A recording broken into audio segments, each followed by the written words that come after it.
রাজধানীর ধানমন্ডি ও মোহাম্মদপুরে ডিবি পরিচয়ে দুর্ধর্ষ ডাকাতির ঘটনায় লুণ্ঠিত মালামাল উদ্ধার সহ সংঘবদ্ধ ডাকাত দলের 12 সক্রিয় সদস্যকে গ্রেপ্তার করেছে ডিএমপির ধানমন্ডি থানা পুলিশ। গ্রেপ্তারকৃতরা হল মঞ্জু, সাইফুল ইসলাম, রাসেল, জাহিদ প্রকাশ, তৌহিদ, ইসমাইল হোসেন, হীরা শেখ, রফিক, বাঁধন, চান মিয়া, বেলাল, চাকলাদার ও আসলাম খান।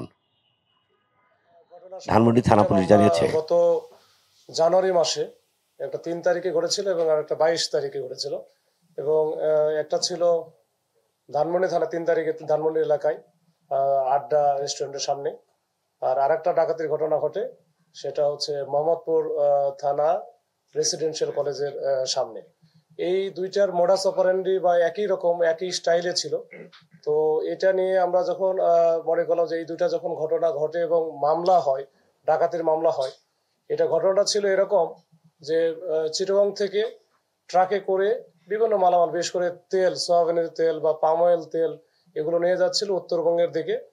ঢাকা শহরে ঢোকার পরে তারা যথারীতি যখন যাচ্ছিল, এই প্রথমে ধানমন্ডি থানার এই যে আড্ডা যে রেস্টুরেন্ট আছে ওর সামনে এসে পৌঁছলেই কিন্তু দুইটা মাইক্রো, সাদা মাইক্রো আর কি, এরা এসে ওই যে ডিবি পরিচয় দিয়ে প্রথমে থামায়া তারপরে এরা ওই নিয়ন্ত্রণ নিয়ে নেয় ট্রাককে তখন উল্টা দিকে ঘুরে আবার তারা এই চলে যায় বিভিন্ন দিকে, বিশেষ করে প্রথমটা চলে যায় মুন্সিগঞ্জের দিকে।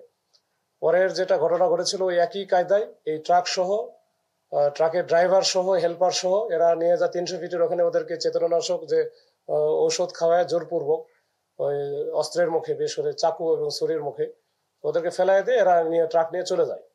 তো পরবর্তীতে আমরা মামলা হওয়ার পরে এই ট্রাক দুটো উদ্ধার করা হয় পরিত্যক্ত অবস্থায়। এটা দুটাই পরিত্যক্ত অবস্থায় উদ্ধার করা হয় মোটামুটি মাওয়াঘাট বা মুন্সিগঞ্জের ওই এলাকায়। তখনই আমাদের ধারণা হয় যে এটা কোনো যে চক্রটা কাজ করতেছে, চক্র নিশ্চয়ই ওই দিকে বা ওই এলাকায়, মুন্সিগঞ্জ বা ওই এলাকায় হয়তো মালামালগুলো ডেলিভারি করেছে। তো ওইটা সূত্র ধরে আমরা কিন্তু কাজ করি। আমরা তথ্য প্রযুক্তি এবং স্থানীয় যে গোপন সংবাদ, এই দুইটার ভিত্তিতে মূলত কাজ করা শুরু করা হয়। শুরু করে একটা পর্যায়ে আমরা গুরুত্বপূর্ণ তথ্য আমরা গ্রহণ করতে পারি যে সাথে পৃথক ঘটনায় দায়েরকৃত মামলা তদন্তকালে ধানমন্ডির মডেল থানা পুলিশ 30 জানুয়ারি রাজধানীর মগবাজার, কেরানীগঞ্জ, সোনিয়াকড়া ও মুন্সিগঞ্জের মুক্তারপুর এলাকায় অভিযান চালিয়ে ঘটনায় জড়িতদের গ্রেপ্তার করে। এ সময় তাদের কাছ থেকে 10টি তেল ভর্তি ড্রাম ও 36টি খালি তেলের ড্রাম উদ্ধার করে। এছাড়াও গ্রেপ্তারকৃতদের হেফাজত থেকে ডাকাতির কাজে ব্যবহৃত একটি সাদা নোয়া গাড়ি, একাধিক বাটন ফোন ও একটি লুণ্ঠিত ট্রাক উদ্ধার করা হয়। ডাকাতির সঙ্গে জড়িত অন্যান্য আসামিদের গ্রেপ্তার সহ আরও লুণ্ঠিত মালামাল উদ্ধারে অভিযান অব্যাহত রয়েছে।